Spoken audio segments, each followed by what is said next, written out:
The Build Show Build Boston series is sponsored by Allura Fiber Cement Siding, Mitsubishi Electric Train US, Roseburg, Schuco USA, and Warmboard. This is what the people want to see, Ninja Steve. Ha! Ha! Ha!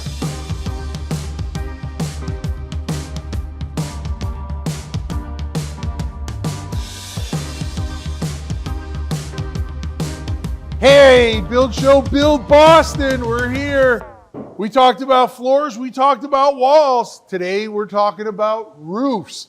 As you can see here, we have a truss roof system, but we also have a lot of flat roofs hanging out here on the project. So there's a lot to talk about today. Let's get going.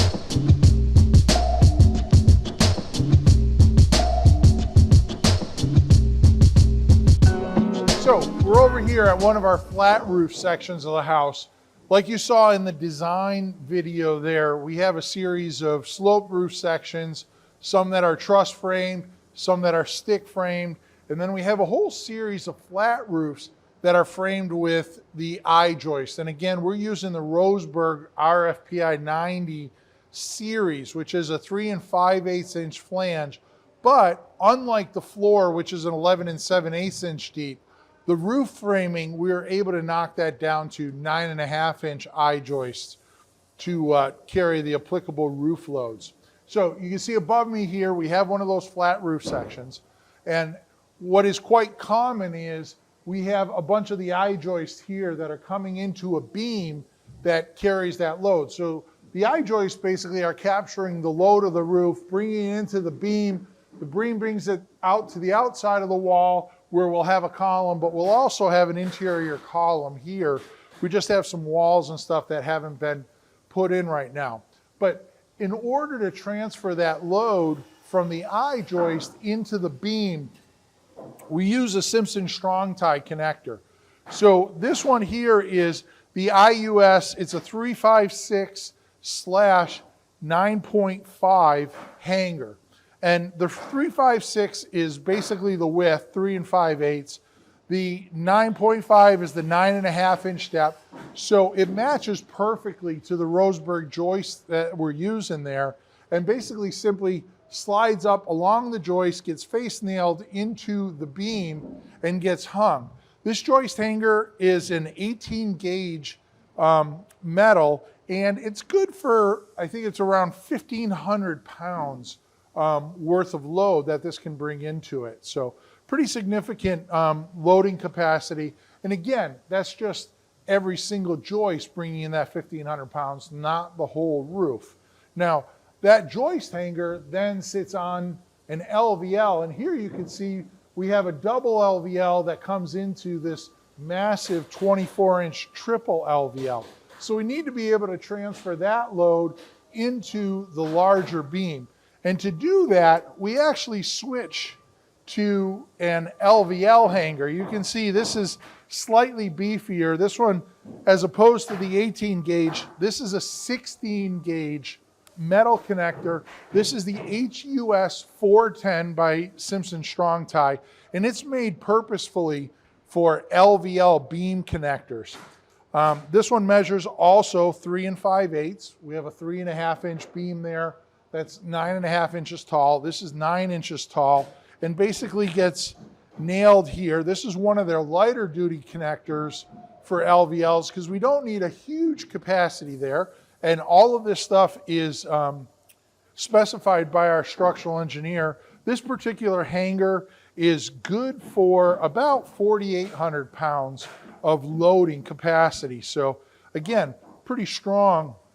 And for those of you that aren't aware of it, and I just learned this actually in doing a little bit of homework, the whole idea of gauge comes from a system of parts per inch. So something that's measured in, say, 18 gauge means that it's 1/18 of an inch, the thickness of the metal, and the 14 gauge is obviously 1/14 of an inch. So a little tidbit of information on where that gauge history comes from. But that's basically how we do the carrying beam system using Simpson, our Roseburg joist into some Nice Roseburg LVLs there. Why don't we go take a look? We have a couple more conditions in the house to discuss, and we'll go check them out.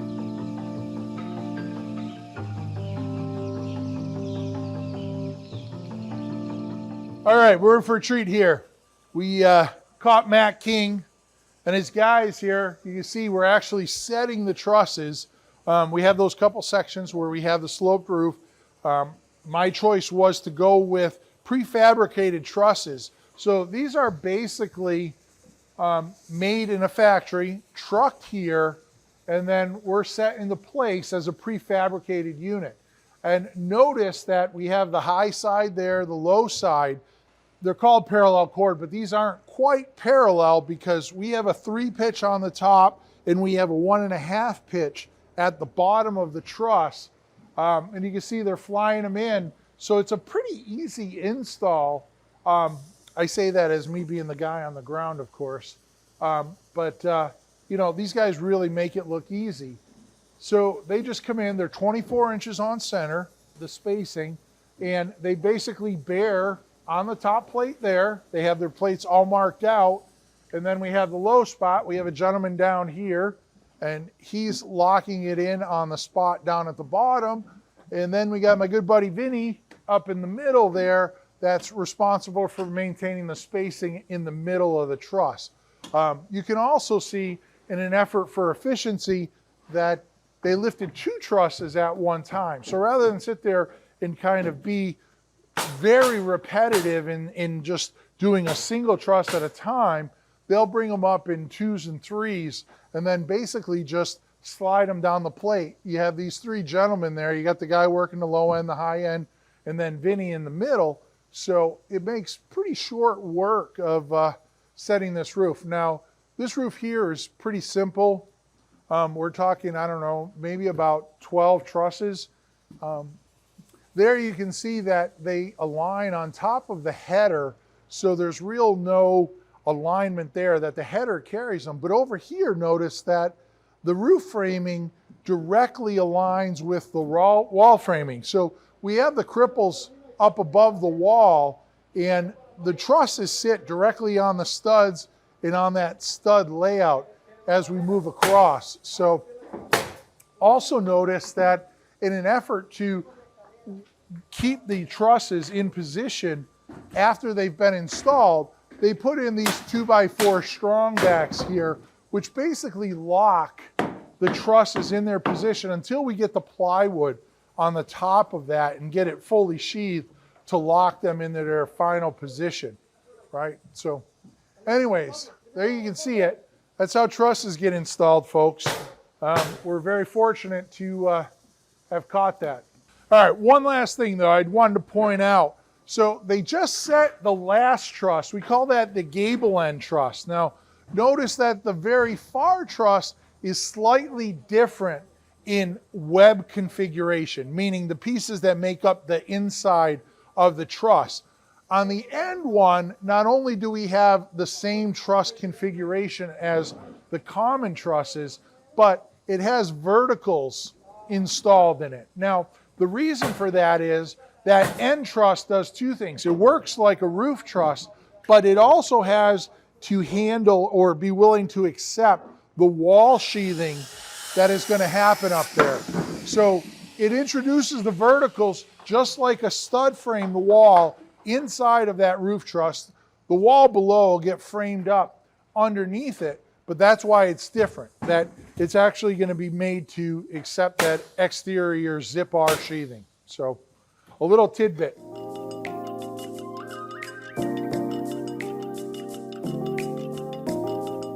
All right, so we're over here with Matt King. What's up, buddy? How you doing? And Matt King's the owner of the framing contracting crew here, and we're going to talk about the attachment of the roof trusses to the double top plate. Now, we have chosen to use, Simpson makes a structural screw. It's a 6-inch screw that basically goes up through the top plate and engages the bottom cord of the truss and basically screws it down to the top of the top plate to resist that uplift per truss. Now, there's a lot of ways you can do it, and Simpson actually provides the book. We're going to do the installation method here, where we go up alongside of the common stud and up into the bottom of the truss. So this is their installation method when the truss aligns with the common stud below there, Matt. And you got a really cool tool there, right? Yeah, so this is the quick stick, which it just goes right into the drill here, and it allows us to install the screws from the ground, and we're able to reach up to the top plate. It's like a pair of stilts without having to walk on them. Exactly. Makes it quite a bit easier. So why don't you give us a quick install here? Yeah, so you just take one of the screws and you just put it in there. I already have my drill bit inside. So then I just drop the screw in here. And we go over like so. Make sure we're going to align and get it right up into the truss. We don't want it to stick through or out.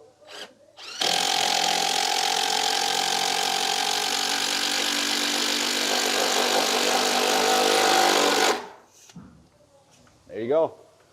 And so now basically that screw is pulled that truss down to the top plate, right, and is holding it to resist the uplift of the truss. That's all fine and dandy when it's an open cavity, but as you can see here, we have this nice long 24-inch LVL beam, so we have to change our strategy at the beam because we don't have the luxury of going up through the cavity. Right. So there, Simpson provides a guide that you already pre-installed, but if you want to show us how that works. And so basically, instead of going up through the side in the cavity, we're actually going to come up through the face of the system using the guide.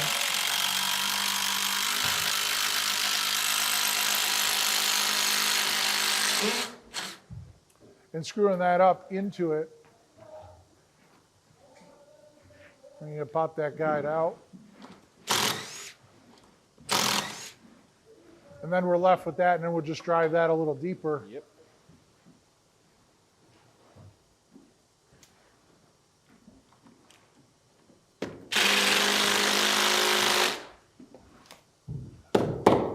And there you have it. 6-inch screw, structural screw, makes the connection from LVL to truss, holds it down. Successful installation. Thanks, Matt. You got it. So we're standing here in the main grate room. It's one of the truss roof systems. And what I want to talk about is actually this little connector. And you're probably wondering what it does. This is a PSCL 5/8, again, made by Simpson Strong Tie. They're, all of the connectors in the house are by them. They're widely used in the industry. But the PSCL 5/8 is basically a panel connector. And so when we put in our trusses and we put them in at 24 inches on center, that leaves a 22.5-inch spacing between trusses. We only use a 5/8-inch panel on the roof. So one of the ways to gain some strength in that 22.5 inches is to introduce this panel connector in the middle of that truss cavity to help support the joints of the roof sheathing. So got my handy dandy pointer here. You can see right here, you can see the panel connector there. So we have a truss here, we have a truss there. This is that 22.5 inches. And you can see we have a panel joint here. We're using a 5/8-inch zip roof sheathing up here. And so we have these panel connectors there, and you can see it here in the middle of that span in between the trusses. So what that really does is it just helps reinforce that joint. And I actually had the guys cut me a little sample here, but you can basically see up close what that panel does. Basically, it clips onto one side there, and then the other 5/8 just clips on there, and we get some rigidity in that intermediate span between the trusses of our panels. So, neat little clip, PSCL 5/8 coming at you. We're down over in the master bath corner of the house. I wanted to show you some unique framing that we had to do to accommodate the consistent overhang around the corners of the house. So we have a 20-inch overhang. That's a rough overhang. It'll get built out by the time we put our fascia boards and all of that on the outside. We'll probably be in the neighborhood of about a 24-inch finished overhang. But we want to maintain that consistency around the 90-degree corner. Now, I can't just take my floor joists here that fly out to make that overhang. Solves the problem, but it would solve the problem on this side. But if we turn the corner, it doesn't solve the problem there. So I have to find a way where I can make that framing turn the corner. And the way that we do that here is about 5 feet in, we have this triple LVL. The triple LVL flies from exterior wall to exterior wall, but you see that it has this LVL. This is a single ply beam. It's not a lot of load there, but it basically flies out and makes up that corner. It goes right out to the corner, and then it gets infilled with these smaller jack joists or jack rafters. And then once we're past that 45, then we can switch back to the I-joist system and basically cantilever those out that 20 inches to make up the overhang there. But that's what makes that corner. Now, to make that corner successful, we turn to our friends at Simpson Strong-Tie. They make an SUL 1.89, so basically 1 3/4 by 9 inch, so it can handle the LVLs. But notice it's a skewed hanger, right? So it basically makes that 45 for us. So it's already molded or bent into the shape that we need. And you can see there that those are what carry those little jack joists into that main beam, and then that main beam comes into one and attaches that whole system to this larger 3-ply beam. And then we switch back to our I-joist, and those are just carried in our I-joist roof hangers there. This is an SUL. The L stands for left-handed. On the other side, which is opposite hand, we have exactly the same skew, except it's opposite hand, and it's the right-handed side. But anyways, Simpson Strong-Tie solving our problems for us. Roseburg giving us some beautiful framing lumber to put them together. We got this beautiful flat roof. We got a nice consistent corner, and it all ties together in Scott and Jonathan's dream.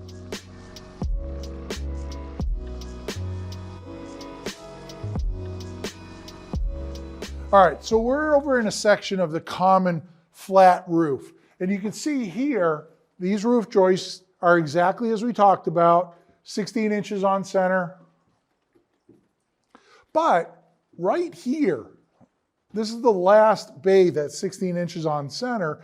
And then we switch to 12 inches on center. And we switch to 12 inches on center about 8 feet away from the end of the flat roof here to where it switches to a truss roof. So why do we do that? Why all of a sudden do we have a 12-inch spacing from that 16-inch spacing? Well, consider this. Where we have that roof truss and the flat roof meets it, we're going to develop this 90-degree wall to flat roof system. Here in New England, we have the possibility of wind-driven snow getting drifted and creating a snow drift that is caught by that vertical plane where it meets the flat plane.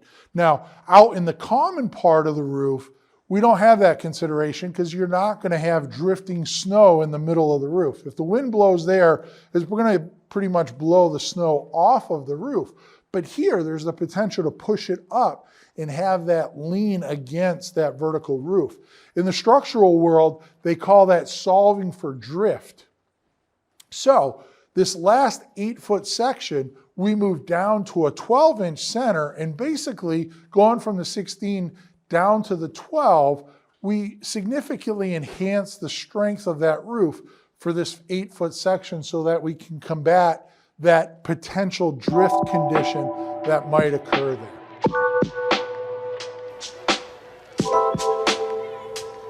All right, we're back at the studio. Roof framing. I know I said I love floor framing. I know I said I love wall framing. But roof framing really completes the 3D dimension of spaces in the house. And it's always great to see that roof come on, see those overhangs get put up. Just exciting stuff out there. But I must say, Big Red helps rival some of that on-site excitement, doesn't it? So, as you can see, I broke out a few drawings. I didn't grab the roof framing plan. I thought we would talk about a couple of the building sections and exactly what we're doing there and how I transfer some information, talk about exactly what's happening in some of these assemblies. So you can see here, the bottom, we basically have two of the main building sections of the house. The house, if you remember from the design videos, we have a large portion of it that is flat roofed, illustrated in this section here. And then we have a few portions of it that are sloped roofs, illustrated in that section there. So let's start out with the flat roof first. So flat roof, we have our wall assembly coming up, and hopefully you enjoyed that last video where we talked in depth about wall assemblies. But basically what we have here is we have our 9.5 inch Roseburg engineered wood joist. These are the RFP 90 also. They're going out there. And those have a 3.5 inch web, or I'm sorry, the web is OSB. We have a 3.5 inch flange that is 1.5 inches. And that's all LVL, right? So one of the beauties of, working with someone like Roseburg and Engineered Lumber is, they're not cutting down these old growth trees to get these I-joists. They've found a way to take the components of the tree, and, when we were out there, I was fascinated that, they're able to use something like 95, 97% of every tree they cut down goes into a product. And then the remaining 3% of what you would maybe consider waste product, well, that just gets conveyed and put into a cogen heating system. And they use that to heat their kilns and their mills and just different facilities. So basically, every tree that they take off the land and they bring to the mill, it gets used 100%, but the majority of it is able to go into their product because they're able to break down their product into an engineering system and use the wood wisely. So, and when I say wisely, meaning taking those small components, reconstituting it into things like an I-joist that can get me to span, something like 20 feet with a single 9.5 inch I-joist there. So getting back to it, we have our 9.5 inch I-joist that goes, and in some cases it does fly from exterior wall to exterior wall. In some instances in the house, just like the floor framing, we would have an intermediate bearing wall where we would pick up the load when it gets past the span rating of that 9.5 inch. But on top of that, we will have our roof sheathing, and then we're using a rigid foam or insulation. I guess they're somewhat interchangeable. This one is made by Atlas. And the interesting thing about this foam is it's a tapered foam. So, one thing about flat roofs, right? They're not flat. No such thing as a flat roof. You avoid the warranty if you make it a flat roof. There has to be some slope to the roof. And so your choices then are, I can build high here and slope down to the middle, but then that forces me to introduce an interior drain. And that's pretty much how most commercial buildings work. A lot of residences, we have the high point in the center of the roof, and it drains to the edge, and it'll go over the drip cap. We'll go through that detail in detail, and you'll see here we have our rain gutters on the side that'll then capture that dripping water as it comes over the edge.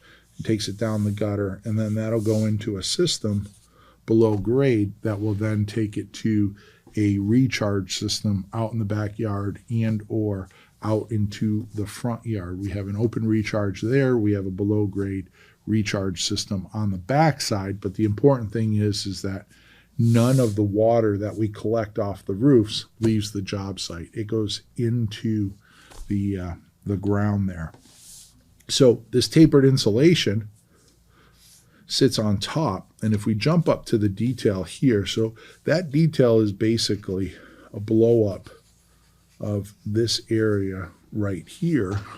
And if we take a close look at it, you'll see here's the eye joist coming out. And it comes out to the end there, and then there's the flanges.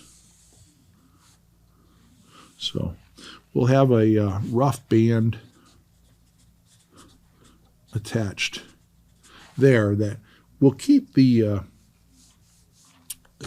ends of that eye joist all secured and tied together. There, you can see the dimensions here are such that to the length of the joist is 20 inches outside of the wall frame. So that's 1'8". And then we add that 1.5 inches there, and that takes us to 21.5. So the 21.5 is basically our rough overhang. And then we'll finish it out. You'll see here on the outside of our 1x, and then we have a little recess board there that we then put our final subfascia on there. And you can see the gutter will get attached to that on the outside. So by the time we get out here, we're probably something like 28 inches of full overhang on the house. Getting back to that tapered insulation above, you can see we have our 5/8 plywood sheathing here sitting on top of that eye joist. And you know, I didn't want to start this at 0, so we actually are going to run 2 2x4s, and we're going to run that as a curved perimeter around the whole frame. Notice that overhangs, and that'll catch the subfascia and that little recess board there, and then the fascia will come out and close that off. But what that does is it starts me at a dimension of 3 inches. So by the time I get even to the wall frame here, I am, at 3.5 plus inches. And so above my wall system here, we're talking probably somewhere around R16 on the top side of that sheathing. Just like our wall framing, we are going to do a 2-inch flash of the natural polymers there, and then we will do some blown in insulation in the remaining 7.5-inch cavity. So that's going to get us 28, 30, 13, and an average somewhere up there. Where did I have? R65. So that's going to roughly get us right around R65 on our roof system on average. So you can see in the sections, I like to put the R values on the assemblies just as a really quick reminder of what we're doing down there. But, again, it's a pretty simple system. It's an adhered roof that will then get it basically, glued down, if you will. And then we have a metal drip cap that goes, and the metal drip cap, it'll have a little curb on it, and then it has a little drip edge, so water will come up, and eventually, it'll pool here for a little bit for the first couple inches, but then it'll go over the top run and basically drip into the gutter, fill in the gutter, and get whisked away. Over on this side, you can see this is one of the building sections where we have a sloped roof. And we don't only have a sloped roof on the outside, as I shown there. We have what I call a volume ceiling. Now, this one has many names. I like to just call it volume ceiling in the sense that if I carried this roof line straight across here, then this is that added volume, right? And so hence volume ceiling. Basically, the pitch on the outside here is a 3 and 12. So that means for every 12 inches I go out, I go down or up, however you want to make the argument. The volume ceiling on the inside here is the same 12-inch run, but it's usually half the pitch of the rise on the outside. So in this case, it's 1.5 inches there. So, over the course of 18 feet, you're getting 18, 9, 27 inches of rise. All right. So it's not overwhelming, but it does add to the volume of the space. The other thing that it does is, if you remember when we were out there talking about wall framing, we had some giant windows in here. And so if we had that flat ceiling, then our window head would only have the ability to be down here. So by moving to the truss system with that added feature of the volume, it allows us, from a design standpoint, to get a little bit more opportunity in windows. One of the interesting things about design is that, and it takes, there's that 10,000 hour rule to everything. I would say architecture is probably even more than the 10,000 hours. But at a point in your career, you get a really strong understanding of the interrelationships of all of the decisions, right? So that I have a slope truss system. If I slope the inside, I get the volume ceiling, then that triggers an opportunity to get a larger window, right? It also makes for a taller wall system that when we're, again, out there talking about framing, we ended up using the LVL studs by Roseburg out there just because we wanted the added stiffness in the taller wall here, right? That isn't the 19-foot wall anymore. This wall is more like, 13 to 14 feet. So in doing that, it triggers a whole bunch of added decisions that you can make, but then those decisions trigger things like we need to upgrade the framing, add a little bit of stiffness to that wall system, just a whole bunch of things that are happening there. Also, on the truss roof system, we have 2 eave conditions. So you see here, this one here is where the eave basically follows the chord of the truss and goes up. I don't know if there's a formal name for that, sloped eave, whatever. I call it a flying eave, right? Because what I see there is that when I look at the roof, it goes up and the eave just continues with it. And it continues with it with the top chord, and it continues with it with the soffit. And what that does is it gives me that impression of that eave is kind of flying out into the air and kind of disseminates out into the air. When we go down here, you notice here we have that top chord, but I introduce a flat soffit. And we'll do some, additional framing in there. But basically, we end up with a flat soffit here, a flat fascia or a plumb fascia, and then we have the slope going up. Here we also have that plumb fascia. I know some guys will do a flying soffit and they'll make the cut a square cut, but that really starts to challenge that fascia because we have that lower edge kind of kicked out. So I like to do a plumb cut there and keep it nice and straight. But down here, we have that flat soffit. And so this one I call a boxed eave, as opposed to, you know, open rafter tails or some of the other names. And again, some of these names are regional. Some of them are just, these guys call it that, those guys call it that.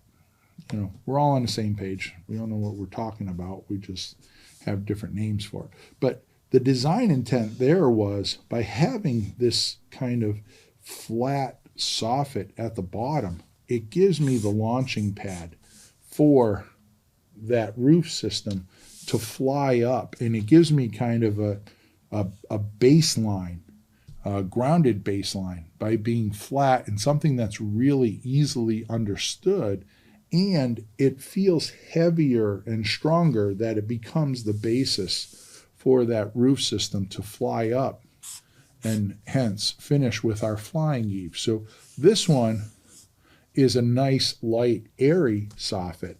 This one is that heavier, larger built soffit, so that we get that balance of intent there, that we have our launching point and then the fact that that is flying. Now, all of this is great.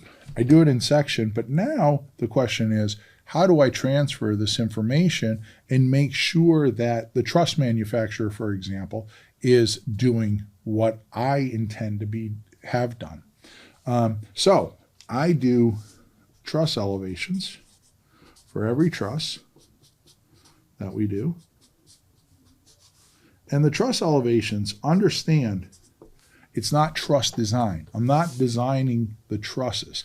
I am giving basically the outline of the trusses and giving the design intent of the truss in the sizes that I expect, because there's a bunch of things that I want to happen with these trusses that are subject to, you know, personal discretion, if you will, and they can be almost any number. So the truss manufacturer, to run their numbers, needs to understand what is my intent and how are we going to get there. So I found that the truss elevation is the easiest way. Now, I put in these web members simply to make it look like a real truss. And I actually have, you know, in the actual construction drawings, there's a little disclaimer here that the truss drawing here is drawn to show design intent, that the truss manufacturer is responsible for the actual truss design. But I just want to make it look like what we're going to get out on the job site. But what I'm really concerned with is the dimensions and the metrics of that truss. So we already talked about the 3 and 1.5, and you can see those numbers are illustrated there, right? 3 and 12, 1.5 and 12. So that's my intent on the slopes. Down on the boxed eave side, you can see I call for a 2-foot overhang to be delivered from the factory. But the framer also knows that we're going to site trim that to 1 inch and 10.5 or 1 foot 10.5. So we're going to take off the last 1.5 inches. And the reason behind that is, a lot of times we get out to job sites, and if I had the truss manufacturer make it to the 1 inch or 1 foot 10.5, if he made it to that dimension and the wall was slightly out, it shouldn't be, but, you know, or it might not be exactly the 22-foot overhang or overall span.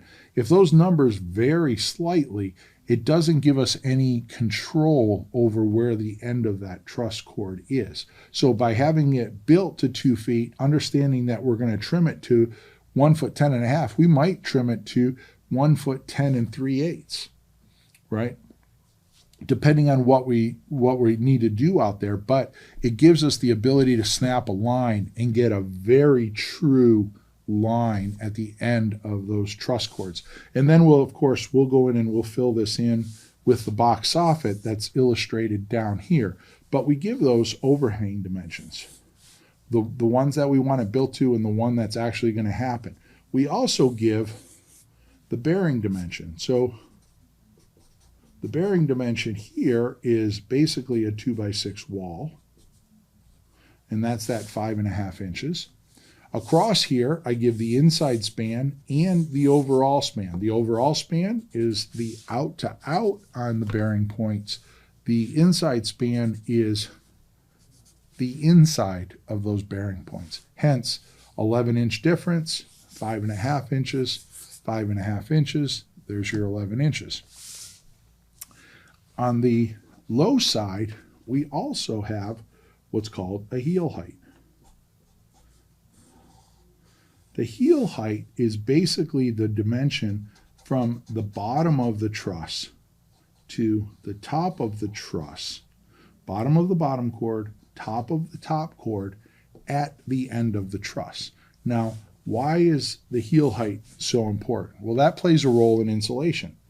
If, in fact, I let them build that as a very traditional truss, you would get something like the bottom cord here, and this is your 5.5-inch wall, and then you would have the top cord would be like this, and that would go out to the overhang. And the reality is you'd have, on the outside here, you'd probably be at something like 3 3/4 at best. And that really doesn't give you a whole lot of insulation. Now, for those of you that live in the cold climates, I'm sure you've heard of or experienced ice dams. So ice dams are actually a mix of heat loss through here and air leakage through there. Warm air melting the snow here, it going down to the cold part, freezing, damming up the water, pushing it under your roofing. A different topic, different time. But to make the truss more effective from a thermal perspective, thermal control layer, then we have control of this heel height. So if I was doing this project in something like a more moderate climate like Missouri, then that 18 inches, it might in fact be something like 10 to 12 inches. If I'm doing that in Minnesota or North Dakota, that 18 inches could very well be something like 20 to 24 inches. So it all depends.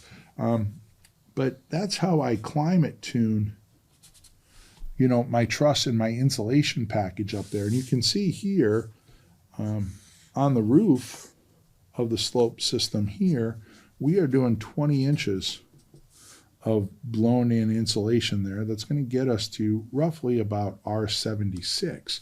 And you can see here that that full 20 inches almost makes it to the end of the truss there. So we have a little decline in R value directly above the wall, but it's pretty minuscule. But for the majority of that, we're going to have our 20 inches of dedicated insulation, and that is via that heel height. If we go up to the top part of the truss here, we have that front vertical, and you can see I get that heel height there, and we also have the rise dimension, and of course the overhang 2-foot trim back to the 1 foot 10.5. Now, I will say this benefits the fact that the truss manufacturer understands what I need to happen, but it also comes back to help me out later, because what happens is these drawings go to the lumber yard, they get sent to the truss manufacturer. The truss manufacturer sends me back a book of every truss profile that they're going to build for the job, and all of the dimensions of the truss are on their profiles inside that book. So I could take their profile, look at my drawings, and have their profile right here and simply say, okay, the heel height here is 4 3/8, 2 7 5/8, and double check their numbers. And I already have those numbers for my check and balance system against the profiles that they send. So by doing this, it saves them time and it puts us on the same page, but it also boomerangs back and saves me a little bit of time when I have to confirm and sign off on the truss package there. So let's talk a little bit about how do we attach these.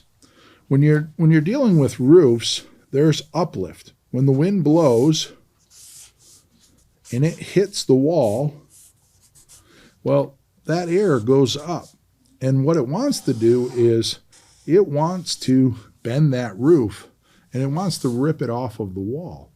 So we have to have some hold downs. Now, depending on where you are, the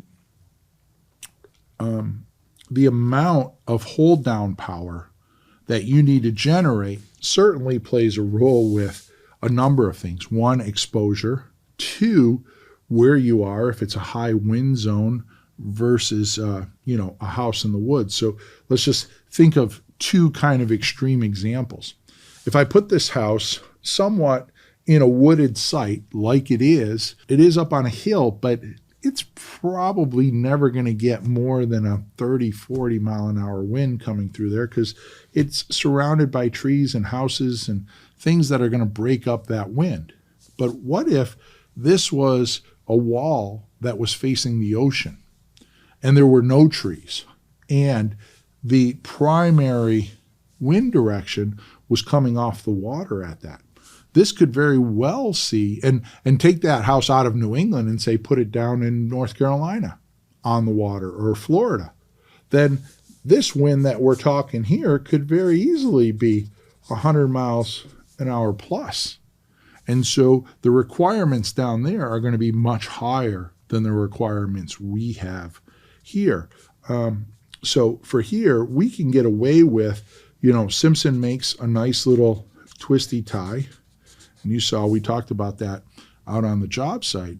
Their H2.5A, which is basically just nailed into that engineered rafter. And it's basically then nailed into the wall system. But when that wind blows, it provides what structural engineers would call a reaction. And the reaction is to the wind that's blowing up. So instead of bending, it stays static and in place because of that rafter tie holding it down there. And you saw on a number of places, like I said, I don't have the roof framing plan here, but we have a bunch of overhangs where they turn the corner on the roof. And so we had some pretty fancy framing where we have the LVLs coming in and then we have a series of outriggers. And, Simpson has already solved the problem by providing skewed hangers for us to solve for all of those skewed rafter systems that come off of that 45. So it's building a house is a very collaborative effort. And there's a lot of companies that simply do simple things, but they do them very well, like Simpson Strong Tie. Their whole world is how do we connect pieces, right? We have wood on wood. Yes, you can nail it together, but a nailed connection is not nearly as good as when I introduce, say, a plate connector like the H25A, right? That rafter hold down now is far stronger than if we just toe nailed or nailed the bottom chord of that engineered joist into the top plate. The same thing with the truss system over here. You saw it on the site there. We use their screw. And not only do they have the screw system to attach to the trusses where we drive that screw right up into the bottom chord of the truss and basically using the screw to hold down that truss onto the wall plate. So again, as the wind tries to blow, that screw is going to provide the much needed reaction to keep that truss in place.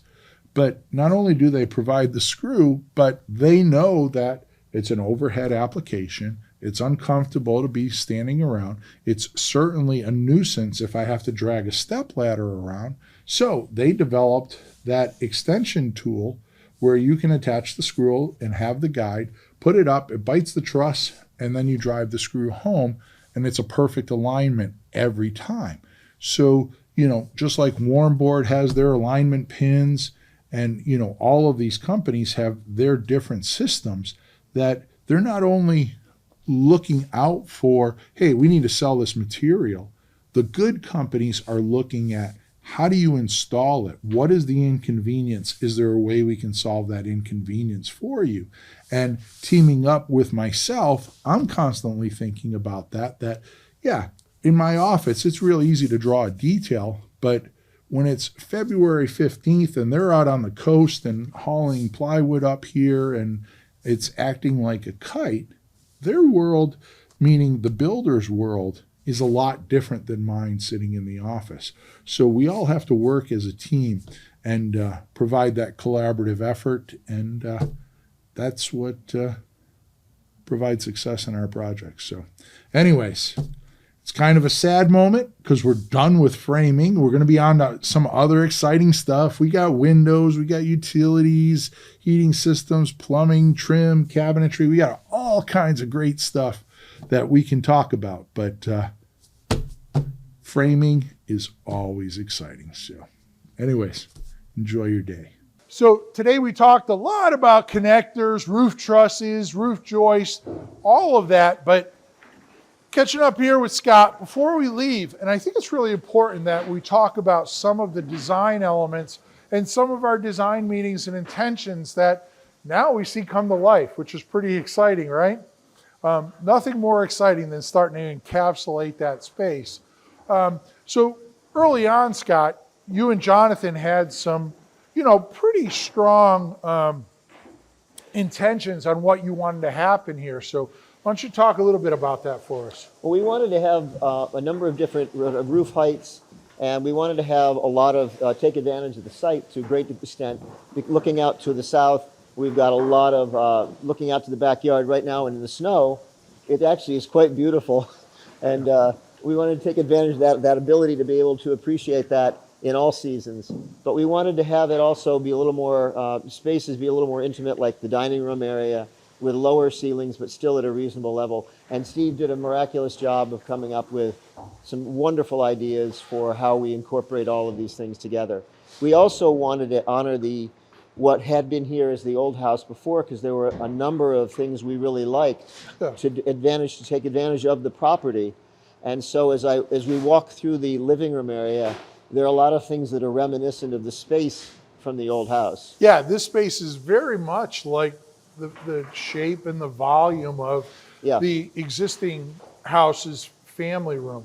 And I agree with you. I know we had, hours of conversations about this, and we're summing it up here, but I think it's really, really interesting when you create spaces that have large volumes like this, but it also has these smaller, intimate spaces that will become the dining room space here when you go from this larger volume ceiling that, we're probably springing somewhere from about 11 feet there, and we're rising to about 14 feet there on the high side, but then the dining room space is tucked under there at 8 feet.